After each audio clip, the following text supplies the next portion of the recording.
ఈ ఒక్క అలవాటు మన జీవితాన్ని నాశనం చేస్తుంది. గుర్తుపెట్టుకోండి. ఒక చిన్న కథ ద్వారా మంచి సాఫ్ట్ స్కిల్స్ నేర్చుకోండి. ఒక ఊర్లో, ఒక చిన్న గ్రామంలో చందన్ అనే ఒక వ్యక్తి ఉండేవాడు. భార్య, ఇద్దరు పిల్లలు, నాన్న, అమ్మ. మంచి ఫ్యామిలీ, సంతోషంగా ఉండేవాళ్ళు. ఆనందంగా జీవితం గడిపేవారు. కానీ ఒక్క అలవాటు ఉండేది చందన్‌కి. ఏంటంటే, ఎవరైనా కారు కొంటే నేను కూడా కారు కొనాలని, ఎవరైనా బిల్డింగ్ కడితే నాకు కూడా ఈ బిల్డింగ్ కావాలని, ఎవరైనా మంచి స్థలం కొంటే నాకు ఇది కావాలని, ఇలా వేరే వాళ్ళతో కంపేర్ చేసుకొని ఆ సంతోషాన్ని పోగొట్టుకునేవాడు.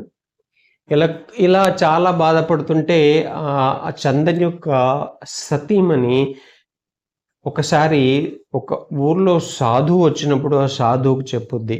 మా ఆయన చాలా సంతోషంగా ఉండేవాడు, ఆనందంగా ఉండేవాడు. అందరం కలిసిమెలిసి బ్రహ్మాండంగా, ఆనందంగా జీవితం గడిపేవాళ్ళం. ఈ మధ్యలో ఈ అలవాటు పడి చాలా ఇబ్బంది పడుతున్నారు స్వామి అంటే, ఆ స్వామి ఆవిడని ఒకసారి ఆయన్ని పంపించండి, మీ భర్తని, నేను ఆయనతో మాట్లాడతానని చెప్తే, నెక్స్ట్ డే ఆ చందన్ని ఆ సాధువు దగ్గరికి పంపించినప్పుడు ఆ సాధువు కూర్చోబెట్టి ఆయనతో 2 విషయాలు చెప్తాడు.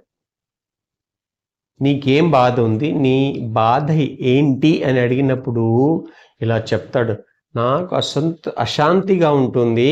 నేను ఎంత చేసినా, ఎంత కష్టపడ్డా నేను మనసులోని అశాంతిని తీయలేకపోతున్నాను అంటాడు. అప్పుడు ఆ సాధువు అంటాడు ఏమని, ఎందుకు ఇలా చూసి అలా అలా అన్నీ నాకు కావాలని కోరుకున్నప్పుడు బాధపడుతున్నానంటే, సరే నువ్వు నాతో రా అని ఆ చందన్ని తీసుకొని అడవిలో పోతూ పోతూ మంచి మంచి రాళ్ళన్నీ ఒక బ్యాగ్లో వేసుకొని నడవమంటారు. ఆ బ్యాగ్లో వేసుకొని నడుస్తూ ఉంటాడు. బ్యాగ్ ఎంత ఫుల్ అయిపోద్దంటే ఇక చందన్ నడవలేడు, అన్ని రాళ్ళు అయిపోతాయి. అప్పుడు సాధువు గారు ఆగి, ఇదే నీకు సమాధానం అంటారు. ఏంటంటే, నువ్వు మంచి మంచి వస్తువులు చూసి నాకు కావాలి అనుకున్నప్పుడు నీ బుర్రలో ఎంత బరువు పోగైపోతుంది.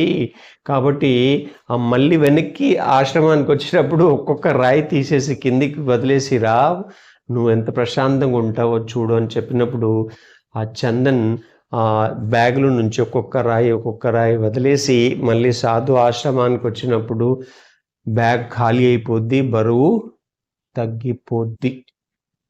దీని ద్వారా చందన్ నేర్చుకుంది ఏంటంటే, ఎప్పుడు కంపారిజన్, జెలసీ, ఒకవేళ ఈర్ష, నాకు లేదు వాళ్ళకు ఉంది అని ఈర్షాభావం పెంచుకున్నప్పుడు మన బుర్ర ఎక్కువ బరువై అశాంతిని గురవుతాం. కాబట్టి ఈ చిన్న కథ ద్వారా మనకు ఒక మంచి సాఫ్ట్ స్కిల్ ఏంటంటే, ఉన్నదానితో సంతృప్తిగా, గ్రేట్ఫుల్గా, థ్యాంక్ఫుల్గా ఉండాలి. ఎదగటానికి ప్రయత్నం చేయాలి. కానీ ఇతర వాళ్ళని చూసి ఈర్ష, ద్వేషము పెంచుకుంటే మనకే నష్టం, కానీ వేరే వాళ్ళకి నష్టం కాదు. Thank you so much.